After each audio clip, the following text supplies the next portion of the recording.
Hello friends, welcome to the UPSC analyser. तो आज हम 7 जनवरी का इंडियन एक्सप्रेस डिस्कस करेंगे। If you are liking this analysis then please like, share and subscribe. यहाँ पर फर्स्ट न्यूज़ है, more than a week after the Chinese embassy wrote to some members of parliament expressing concern over the participation in a Tibet event, the centre on Thursday broke its silence on the issue, saying that the substance, tone and tenor of the letter are inappropriate. तो basically यहाँ पर तिब्बत का एक event था जिसमें India के MPs ने participate किया। उसके बाद चाइना ने यहाँ पर उन एमपीज़ को लेटर लिखा कि आपको यहाँ पर तिब्बत के इवेंट में पार्टिसिपेट नहीं करना चाहिए था, क्योंकि जो तिब्बत है वो पार्ट ऑफ चाइना ही है, तो ऐसे किसी इवेंट में आप पार्टिसिपेट ना करें। अब सेंटर ने बेसिकली इस लेटर का रिप्लाई करते हुए बोला है, जो सब्सटेंस थी, जो टोन थी, जो टेनर थी लेटर की, वो इनअप्रोप्रिएट है। उसके अलावा यहाँ पर जो चाइना है वो पेंगोंग सो के ऊपर ब्रिज बना रहा है, तो चाइना अपनी ही साइड की पेंगोंग सो के लेक के ऊपर ब्रिज बना रहा है, लेकिन इंडिया ने बेसिकली ये बोला है कि वो भी जो एरिया है वो आपने इलीगली ऑक्यूपाई कर रखा है पिछले 60 सालों से।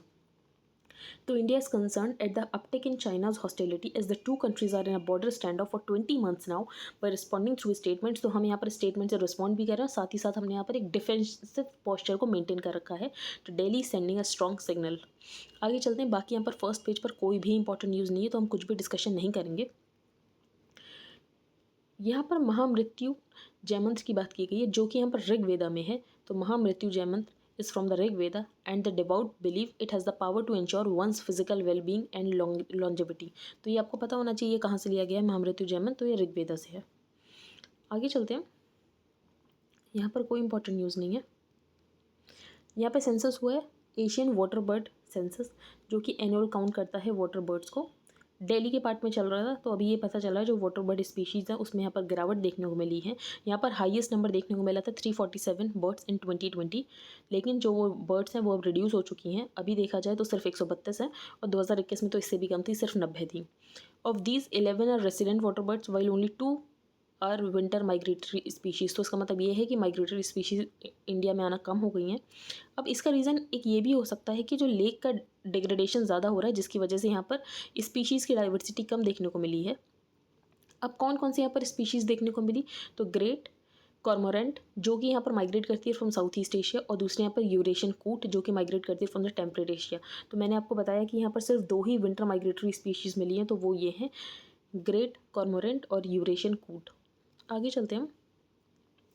यहाँ पर मोलनुपिराविर मैंने आपको बताया था कि कोविड की ये पिल है, लेकिन आईसीएमआर ने बोला है कि इससे कुछ प्रॉब्लम्स भी हो सकते हैं, जैसे कि टेरेटोजेनिसिटी। टेरेटोजेनिसिटी होता है कि फीटस में कुछ प्रॉब्लम हो जाए, तो इसको बोलते हैं टेरेटोजेनिसिटी। तो मोलनुपिराविर लेने से ऐसा हो सकता है कि जो फीटस डेवलपमेंट हो उसमें कुछ यहाँ पर प्रॉब्लम देखने को मिले। दूसरा म्यूटाजेनिसिटी। म्यूटाजेनिसिटी का मतलब ये होता है कि डीएनए में ये कुछ ऑल्ट्रेशन कर सकता है, तो जिसकी वजह से जो जेनेटिक सीक्वेंस है वो चेंज हो सकता है। तो यहाँ पर टेरेटोजेनिसिटी और म्यूटाजेनिसिटी की प्रॉब्लम हो सकती है मोलनुपिराविर से। ये हम एक्सप्लेन पेज पर भी थोड़ा बहुत पढ़ लेंगे। आगे हम चलते हैं। एसपीजी एक्ट में जो सेक्शन 14 है एसपीजी एक्ट का, makes the state government responsible for providing all assistance to the SPG during the PM's movement. तो पीएम्स मूवमेंट के दौरान एसपीजी को जो भी असिस्टेंस चाहिए होता है वो यहाँ पर स्टेट गवर्नमेंट को प्रोवाइड करना पड़ेगा। ये section 14 of the SPG act में लिखा हुआ है। तो जैसे सेंटर में use SPG act against Punjab cops. 1.3 के kanal valley land declared strategic area. अब कोई भी लैंड यहाँ पर स्ट्रैटेजिक एरिया की तरह कैसे डिक्लेयर हो सकता है, तो while defining strategic areas in Jammu and Kashmir section 3 of the law states. तो यहाँ पर जो सेक्शन 3 वो लॉ का ये बोलता है, गवर्नमेंट ऐसा कर सकती है अगर कोई army officer not below the rank of corps commander declare an area as a strategic area within a local area. तो यहाँ पर कोई army officer but not below the rank of corps commander यहाँ पर लिख के दे government को कि यहाँ पर आपको इस एरिया को स्ट्रैटेजिक एरिया डिक्लेयर कर देना चाहिए। तो यहाँ पर जो सरकार है उस एरिया को स्ट्रैटेजिक एरिया डिक्लेयर कर सकती है with in a local area only for direct operational and training requirement of arm forces. तो यहाँ पर वो जो एरिया है जो स्ट्रैटेजिक एरिया डिक्लेयर हो जाएगा, फिर उसके बाद वो यहाँ पर रिक्वायरमेंट के लिए यूज़ हो सकता है फॉर द आर्म फोर्सेस। तो while defining strategic areas in Jammu and Kashmir section 3 of the law states that the government may on written request of an army officer not below the rank of corps commander declare an area in strategic area. अब इसी के चलते, इसी जो section 3 उसके चलते यहाँ पर जम्मू और कश्मीर एडमिनिस्ट्रेशन ने लगभग यहाँ पर डिक्लेयर कर दिया 1000 canals of land in Gulmarg and 354 canals in Sonamarg areas of the valley as strategic areas. अब एक नया ब्रिज बनाया जाएगा जो कि इंडिया और नेपाल को यहाँ पर कनेक्ट करेगा। ये 3 सालों में पूरा हो जाएगा। ये किस रिवर के ऊपर बनाया जाएगा, तो ये बनाया जाएगा महाकाली रिवर के ऊपर, जो कि यहाँ पर दरचूला इन उत्तराखंड को यहाँ पर लिंक करेगा विद नेपाल्स दरचूला। तो इससे इंडिया और नेपाल की कनेक्टिविटी और ज़्यादा बढ़ेगी। ईसी ने हाइक कर दी एक्सपेंडिचर लिमिट फॉर कैंडिडेट्स, तो यहाँ पर लोकसभा इलेक्शन के लिए हो चुकी है 95 लाख रुपये, पहले 70 लाख हुआ करती थी। और यहाँ पर असेंबली इलेक्शंस के लिए हो चुकी है 40 लाख रुपये, पहले यहाँ पर 28 लाख हुआ करती थी। और यहाँ पर स्मॉलर स्टेट्स के लिए जो मैक्सिमम एक्सपेंडिचर लिमिट है वो पहले 20 लाख हुआ करती थी, अब उसको यहाँ पर बढ़ाकर 28 लाख कर दिया गया। अब ऐसा इसीलिए किया गया क्योंकि 2014 के बाद जो कॉस्ट इन्फ्लेशन इंडेक्स है उसमें यहाँ पर बढ़ोतरी देखने को मिली है, इसीलिए यहाँ पर ईसी ने लिमिट्स को रिवाइज किया है। आगे चलते हैं। SSG act had been amended following the abrogation of JNK's special status. तो जब से यहाँ पर जम्मू एंड कश्मीर के स्पेशल स्टेटस को एब्रोगेट किया गया, उसके बाद यहाँ पर स्पेशल सिक्योरिटी ग्रुप में भी कुछ चेंजेस किए गए, स्पेशल सिक्योरिटी ग्रुप में कुछ अमेंडमेंट किया गया है। तो उसके बाद यहाँ पर एक क्लॉज अमेंड कर दिया गया, एक क्लॉज को ओमिट कर दिया गया। वो क्लॉज ये था that the force provide security to former chief ministers and their families. तो अब ये वाला जो क्लॉज है वो ओमिट हो गया, तो इसका मतलब ये है जो फॉर्मर चीफ मिनिस्टर्स है जम्मू कश्मीर को और जो उनकी फॉर्मर फैमिलीज़ है, फॉर्मर चीफ मिनिस्टर की फैमिलीज़ हैं, उनको यहाँ पर सिक्योरिटी नहीं प्रोवाइड की जाएगी और सिर्फ यहाँ पर CM और फैमिली को ही सिक्योरिटी प्रोवाइड की जाएगी बाय द SSG। अब गोवा में मिस्टर प्रताप सिंह रावजी राणे, इन्होंने लगभग 50 साल एज द लेजिस्लेटर काम किया, जिसमें कुछ टाइम तक चीफ मिनिस्टर भी रहे, कुछ टाइम तक स्पीकर भी रहे, बाकी टाइम में MLA रहे। तो कैबिनेट ने डिसाइड किया है that in future also those who complete 50 years and hold post like CM and speaker, तो जिन्होंने ऐसे लगभग 50 साल पूरे किए हों एज अ लेजिस्लेटर, कभी उन्होंने CM की पोस्ट होल्ड की, कभी स्पीकर की, कभी MLA की, तो उनको कैबिनेट स्टेटस दिया जाएगा इवन आफ्टर देयर रिटायरमेंट। तो उनको कैबिनेट स्टेटस दिया जाएगा इवन आफ्टर देयर रिटायरमेंट। तो ऐसा कुछ डिसीजन लिया है यहाँ पर गोवा ने। आगे चलते हैं। यहाँ पर SR सिन्हा कमीशन बनाई गई थी, 2005 में बनाई गई थी और 2010 में इसने अपनी रिपोर्ट दी थी। अब SR सिन्हा कमीशन का ये कहना था कि जो यहाँ पर OBC के लिए क्राइटेरिया, रिजर्वेशन के लिए सेम क्राइटेरिया यहाँ पर EBC फैमिलीज के लिए भी होना चाहिए था। तो centre had earlier told the court that the commission setup in 2005 had in report of July 2010 arrived at various conclusions including that the criteria to identify creamy layer among OBCs and this could serve as a basis to decide upper limit or as a criteria for identifying EBC families among the general category as well। तो यहाँ पर centre से पूछा जा रहा है कि ये आप 8 लाख के क्राइटेरिया पर पहुंचे कैसे EWS का रिजर्वेशन देने के लिए। तो यहाँ पर जनरल SR सिन्हा कमीशन को भी कोट किया गया है, जिसके यहाँ पर रिकमेंडेशंस को यूज़ किया गया था यहाँ पर 8 लाख के क्राइटेरिया पर पहुँचने के लिए। क्लाउडेड लेपर्ड साइटेड इन नागालैंड। अब ये बहुत रेयर साइटिंग्स इसीलिए क्योंकि इतने ऊपर क्लाउडेड लेपर्ड नहीं मिलते हैं। तो लगभग यहाँ पर 37 मीटर्स एलिवेशन के ऊपर मिला है। तो team of researchers have recorded photographic evidence of clouded leopards at an elevation of 3700 metres in a community own forest along the Indo Myanmar border in Nagaland. तो ये हाईएस्ट रिपोर्टेड ऑल्टीट्यूड है जहाँ पर यहाँ पर क्लाउडेड लेपर्ड मिला है। अब यहाँ पर जो ट्री क्लाइंबिंग क्लाउडेड लेपर्ड है, इसका साइंटिफिक नाम होता है Neofelis nebulosa. Medium size felid होती है wild cat, smallest of the large wild cats, और इसको यहाँ पर वल्नरेबल कैटेगराइज किया है under the IUCN red list of the threatened species. तो यहाँ पर न्यूफेलस नेबुलोसा मीडियम साइज्ड होती है और ये यहाँ पर वल्नरेबल है अंडर द IUCN।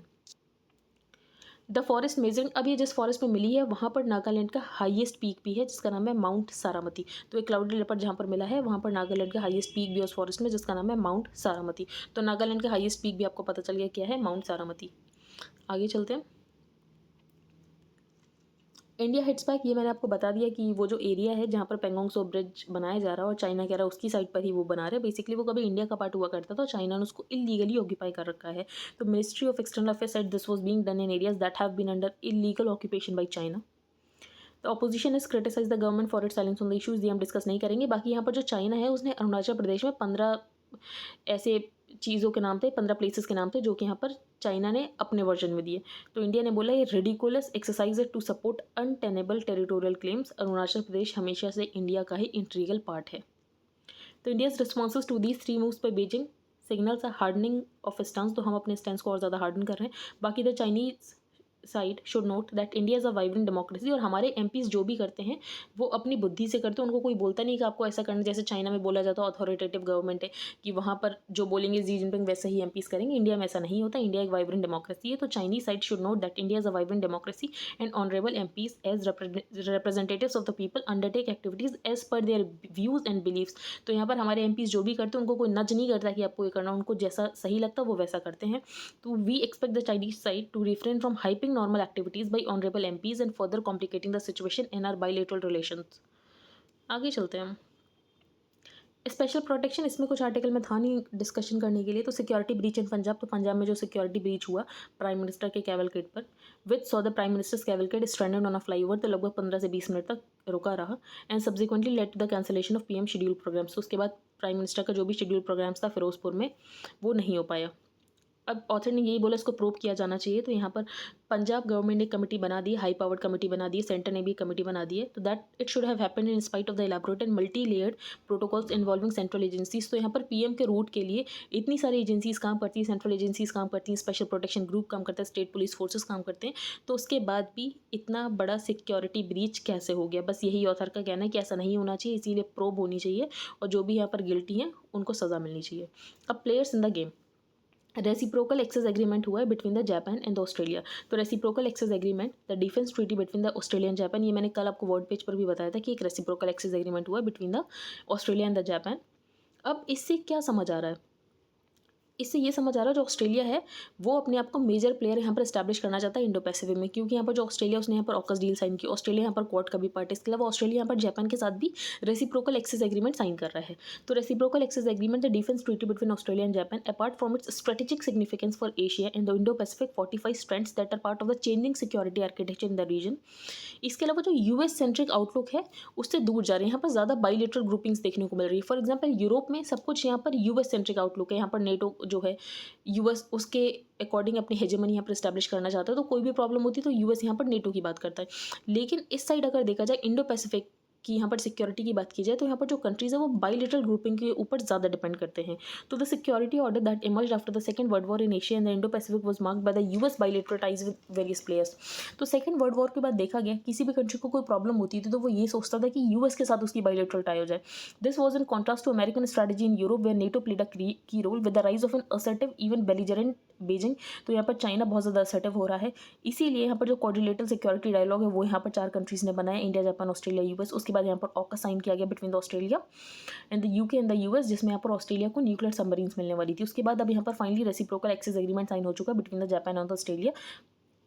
अब ये सब पॉइंट कर रहे हैं all pointing towards a more empowered and committed regional strategic framework. तो इंडो पैसिफिक की स्टेबिलिटी के लिए यहाँ पर रीजनल स्ट्रेटेजिक नेटवर्क के ऊपर ज़्यादा फोकस किया जा रहा है। This has been enabled among other factors by Australia's willingness to stand up to China. तो यहाँ पर जो ऑस्ट्रेलिया वो चाइना के अगेंस्ट पूरा खड़ा होना चाहता है और Indo Pacific rules based order को यहाँ पर स्टैब्लिश करने के लिए जो ऑस्ट्रेलिया है वो हर संभव प्रयास कर रहा है। Thus far Japan only major defence ally had been the US. अभी तक देखा जाए तो जापान का जो मेजर एलाई था, डिफेंस एलाई, वो सिर्फ यूएस ही था। लेकिन अब इसमें कुछ चेंजेस देखने को मिल रहे हैं और जो छोटे कंट्रीज़ हैं वो यहाँ पर जापान की तरफ देखते हैं अगर उनको चाइना के अगेंस्ट कुछ करना होता है। तो yet recently both Vietnam and the Philippines have look to Tokyo to provide a bulwark against Beijing. जैसे कि यहाँ पर वियतनाम और फिलीपींस ने यहाँ पर जापान की तरफ ही देखा कि यहाँ पर जापान कुछ सिक्योरिटी प्रोवाइड करे अगेंस्ट बीजिंग।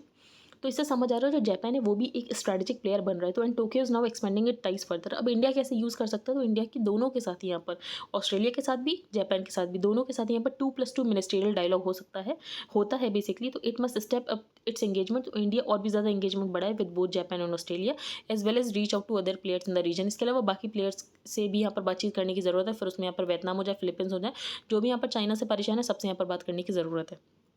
नेक्स्ट है अ फाउंडेशनल डेफिसिट। यहाँ पर NFHS5 के डेटा को बताया गया है।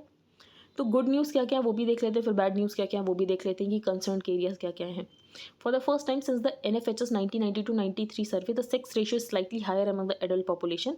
इसके अलावा पहली बार 15 सालों में जो सेक्स रेशियो है एट बर्थ वो 929 पहुँच चुका है। अगर 2015-16 में देखा जाए तो 919 था। तो it is also for the first time in 15 years that the sex ratio at birth has reached 929 और इससे पहले 2015-16 में 919 था। टोटल फर्टिलिटी रेट यहाँ पर 2 पर पहुँच चुका है, मतलब हम रिप्लेसमेंट रेट से भी नीचे जा चुके हैं। लेकिन अब प्रॉब्लम यह है जो टोटल फर्टिलिटी रेट डिक्लाइन हो रहा है वो उन्हीं स्टेट्स में डिक्लाइन हो रहा है जहाँ पर पहले से डिक्लाइन हो रहा था। जहाँ पर हाई फर्टिलिटी रेट्स है उनमें ज़्यादा डिक्लिनेशन देखने को नहीं मिल रहा है। तो it appears that states which were already experiencing a decline in fertility rates have continue to do so without much change in the trends in the higher fertility rates. तो ये एक प्रॉब्लम है कि उन्हीं स्टेट्स में यहाँ पर fertility rate decline हो रहा है जहाँ पर पहले से हो रहा था। अब सब में हमें कोरिलेशन देखने को मिल रहा है कि फीमेल लिटरेसी रेट बढ़ रहा है, जिसकी वजह से यहाँ पर सेक्स रेशियो इंप्रूव हो रहा है, सेक्स रेशियो इंप्रूव हो रहा है, उसकी वजह से यहाँ पर टोटल फर्टिलिटी रेट भी डिक्लाइन हो रहा है। तो यहाँ पर हमें कोरिलेशन देखने को मिल रहा है कि अगर आप वुमेन को एम्पावर करोगे, उसको यहाँ पर अगर लिटरेट बनाओगे, तो अपने आप ही जो फर्टिलिटी रेट है वो डिक्लाइन हो जाएगा। There has been an appreciable improvement in general literacy levels. इसके अलावा यहाँ पर लिटरेसी लेवल्स में इंप्रूवमेंट देखने को मिला in the percentage of women and man who have completed 10 years और मोर ऑफ स्कूलिंग। तो यहाँ पर वुमेन में जो लिटरेसी रेट देखा गया, जिन्होंने यहाँ पर 10 साल से ज़्यादा स्कूलिंग की है, वो 41% है, और मैन जिन्होंने 10 साल से ज़्यादा स्कूलिंग की है वो है 50%। ऑफकोर्स यहाँ पर 10 साल से स्कूलिंग करने के बाद आपको कोई जॉब तो नहीं मिल सकती है, तो of course much remains to be done, specially because these figures imply that around half of our workforce still does not have the qualification and skills to achieve upward mobility. तो इतनी एजुकेशन के साथ साथ आपको स्किल की भी ज़रूरत होती है, तभी आप यहाँ पर अपवर्ड मोबिलिटी को अचीव कर सकते हो, और जो पॉवर्टी ट्रैप है उससे आप बाहर आ सकते हो। इंस्टीट्यूशनल बर्थ्स में इंक्रीज देखने को मिला है, एंटीनेटल केयर में इंक्रीज देखने को मिला है, इम्यूनाइजेशन रेट्स में इंक्रीज देखने को मिला है। लेकिन अब प्रॉब्लम क्या है वो हम देखेंगे। Now turning to the areas of concern, nutrition और न्यूट्रिशन रिलेटेड इंडिकेटर्स में यहाँ पर कंसर्न के एरियाज हैं। For example, India has become a country with more anaemic people since NFHS4। तो यहाँ पर एनेमिक पीपल में बढ़ोतरी देखने को मिली है। इसका मतलब ये है कि लगभग हमारी जो हाफ ऑफ द पॉपुलेशन है वो उसके अंदर आयरन की कमी है। अब आयरन की कमी है जिसकी वजह से प्रोडक्टिविटी कम होगी, प्रोडक्टिविटी कम होगी तो अर्निंग्स कम होगी, अर्निंग्स कम होगी तो बेसिकली जितना डेमोग्राफिक डिविडेंड यूज़ हो सकता है तो उतना नहीं होगा। तो the Insidious adverse effect of anaemia affect all age groups, lower physical and cognitive growth. इसकी वजह से फिजिकल और कॉग्निटिव ग्रोथ में कमी देखने को मिलती है। बच्चों में अलर्टनेस की कमी होती है, एडोलेसेंट्स में भी अलर्टनेस की कमी होती है। इसके अलावा कैपेसिटी कम हो जाती है किसी भी चीज़ को लर्न करने की, खेलने की, जिसकी वजह से future potential as productive citizen यहाँ पर इम्पैक्ट होता है। Further anaemia among adolescent girls, अगर एडोलेसेंट गर्ल्स में अनीमिया देखा जाए तो 59.1% है। एडवांसेस टू मेटरनल अनीमिया, अब यहाँ पर गर्ल्स में अनीमिया होता है, फिर वो प्रेग्नेंट हो जाती है, प्रेग्नेंट की वजह से मेटरनल अनीमिया की प्रॉब्लम होती है और बच्चों तक भी अनीमिया यहाँ तक पहुँच सकता है। अब प्रॉब्लम ये है जो प्रेग्नेंट वीमेन है वहाँ तक IFA टैबलेट्स नहीं पहुँच पा रही, तो poor consumption of IFA tablets पे प्रेग्नेंट वीमेन। तो अनीमिया मुक्त भारत में जिसमें बात की गई थी कि IFA कंजम्पशन के ऊपर फोकस किया जाएगा कि यहाँ पर जो विमेन है उनको IFA कंजम्पशन के लिए प्रोत्साहन किया जाए, अवेयरनेस फैलाई जाए, लेकिन उसके बाद भी विमेन यहाँ पर IFA कंजम्पशन नहीं कर रही हैं। Between NFHS4 and NFHS5 the percentage of children below 5 years, तो यहाँ पर अंडरवेट में रिड्यूस हुआ है, इसके अलावा स्टंटिंग में रिड्यूस हुआ है, लेकिन वेस्टिंग यहाँ पर बढ़ गई है। तो and severely wasted have increase slightly from 7.5% to 7.7%। तो इन सब से क्या सीखा हमने कि हमें क्या करना चाहिए। तो यहाँ पर जैसे हेल्थ प्रोग्राम्स को रिव्यू किया जाता है जिसकी वजह से हमने देखा कि हमें हेल्थ प्रोग्राम के इंडिकेटर्स में इंक्रीज देखने को मिल रहा है, वैसे ही न्यूट्रिशनल इंडिकेटर्स के लिए भी जो न्यूट्रिशनल प्रोग्राम्स है उसको यहाँ पर बार बार रिव्यू करने की ज़रूरत है। तो बेसिकली यही इसमें बताया गया था। तो the integrated child development services which is perceived as the guardian of the nations nutritional well being must reassess itself and address critical intervention. तो यहाँ पर जो इंटीग्रेटेड चाइल्ड डेवलपमेंट सर्विसेज है उसको बार बार रिव्यू करने की ज़रूरत है। ये हम डिस्कस नहीं करेंगे art virus and the algorithm, ये भी हम डिस्कस नहीं करेंगे, ये हम कर चुके हैं कि यहाँ पर जो आधार कार्ड है उसको यहाँ पर वोटर ID कार्ड से लिंक किया जाएगा। आगे चलते हैं हम। माइल्ड एंड येट डेंजरस, ये यहाँ पर ओमिक्रॉन वेरिएंट के बारे में कि ओमिक्रॉन और डेल्टा के बीच में क्या डिफरेंस है। फिर यहाँ पर मोलनुपिराविर, तो मैंने आपको बता दिया इससे जो 2 प्रॉब्लम्स होती हैं। तो molnupiravir is a repurposed covid drug. Molnupiravir यहाँ पर इन्फ्लुएंजा को ट्रीट करने के लिए यूज़ होती थी, फिर इसको रीपर्पस किया गया फॉर कोविड-19। ये पिल स्टार्टिंग के 5 days इन्फेक्शन में ली जा सकती है, जिसकी वजह से यहाँ पर देखा गया है कि कोविड-19 के जो सिम्टम्स है वो कम हो जाते हैं। अब कंसर्न्स क्या है, इसकी इफेक्टिवनेस तो कम है, सिर्फ 30% ट्रायल में इसकी इफेक्टिवनेस मिली है, लेकिन साइड इफेक्ट्स इसके थोड़े ज़्यादा है। द ड्रग मॉलिक्यूल अभी काम कैसे करती है, तो ये जो मोलनुपिराविर है ये RNA के साथ इनकॉर्पोरेट कर देती है। अब RNA के साथ इनकॉर्पोरेट करने की वजह से म्यूटेशन हो जाती है, इसीलिए जो वायरस है वो रेप्लिकेट नहीं कर पाता है। तो drug molecule incorporates itself into the RNA of the virus inducing mutations with the objective of hampering replication. अब ये जो म्यूटेशन इंट्रोड्यूस करा उसकी वजह से DNA में भी म्यूटेशंस हो सकते हैं, but this carries the risk of introducing mutations that can make the virus stronger and more dangerous. तो ऐसा भी कोई म्यूटेशन हो सकता है जिसकी वजह से वायरस और ज़्यादा खतरनाक हो जाए। उसके अलावा बिगर वरी ये भी है कि जो ड्रग है वो ह्यूमन DNA में भी यहाँ पर म्यूटेशन कर सकती है, तो कुछ ये प्रॉब्लम्स हैं। आगे चलते RIL mops up around 30,000 crore in largest bond issue from India. तो ओवरसीज देखा जाए तो largest bond issue from India ये RIL का ही रहा है। तो Reliance industries limited has raised $4 billion in the largest bond issue bye an Indian company in the overseas market. बाकी इकॉनमी पेज पर कोई भी इंपॉर्टेंट न्यूज़ नहीं है, बहुत ही जनरल न्यूज़ है। आगे चलते हैं। यहाँ पर चाइना का स्पेस स्टेशन रेडी हो जाएगा। उसके बाद अगर इंटरनेशनल स्पेस स्टेशन रिटायर हो जाता है तो सिर्फ एक ही ऐसा कंट्री होगा जिसके पास अपना स्पेस स्टेशन होगा, वो होगा चाइना। तो China will be the only country to own a space station of its own. Is international space station of Russia is a collaborative project of several countries. क्योंकि जो international space station है भी वो भी बहुत सारी countries का collaboration है। यहाँ पर चाइना का जो स्पेस स्टेशन है वो अकेला चाइना का ही है। तो ऑब्जर्वर से दैट CSS में तो चाइना का स्पेस स्टेशन एक सोल स्पेस स्टेशन रह जाएगा इन ऑर्बिट, जब एक बार यहाँ पर जो इंटरनेशनल स्पेस स्टेशन है वो रिटायर हो जाएगा। कज़ाकिस्तान में बहुत ज़्यादा प्रोटेस्ट चल रहा है। बेसिकली प्रोटेस्ट तो इसीलिए शुरू हुए थे क्योंकि फ्यूल के प्राइसेस बहुत ज़्यादा बढ़ गए थे, LPG के प्राइसेस 100% बढ़ गए थे, लेकिन वो प्रेसिपिटेटिंग पॉइंट था। उससे पहले भी बहुत सारी प्रॉब्लम्स थी, जैसे कि इनइक्वालिटी बहुत ज़्यादा थी। तो इनकम इनइक्वालिटी बहुत ज़्यादा थी, इन्फ्लेशन यहाँ पर 9% पर चल रहा है। तो but cheaper fuel is only the tip of the iceberg. There has been a growing discontent among ordinary Kazakhs both over rising income inequality. तो इनकम इनइक्वालिटी बहुत ज़्यादा हो रखी है। कोरोना वायरस पैंडेमिक की वजह से यहाँ पर जो उनकी इनकम है उनमें एक कमी देखने को मिली। लैक ऑफ डेमोक्रेसी, वहाँ पर डेमोक्रेसी है नहीं। गिनती को उनको यहाँ पर 2 लीडर्स मिले हैं आज तक। फंडामेंटल फ्रीडम्स वॉलेट किया जाता है, जिसकी वजह से अब लोगों ने प्रोटेस्ट करना शुरू कर दिया। उसके बाद यहाँ पर रशियन आर्मी को बुलाया गया, तो Russia send troops to Kazakhstan as dozens of protesters are killed. आगे चलते हैं। बस आज की न्यूज़ में इतना ही। आई होप आपको आज का न्यूज़पेपर समझ आया हो। If you like the video then please like share and subscribe. Thank you and have a nice day.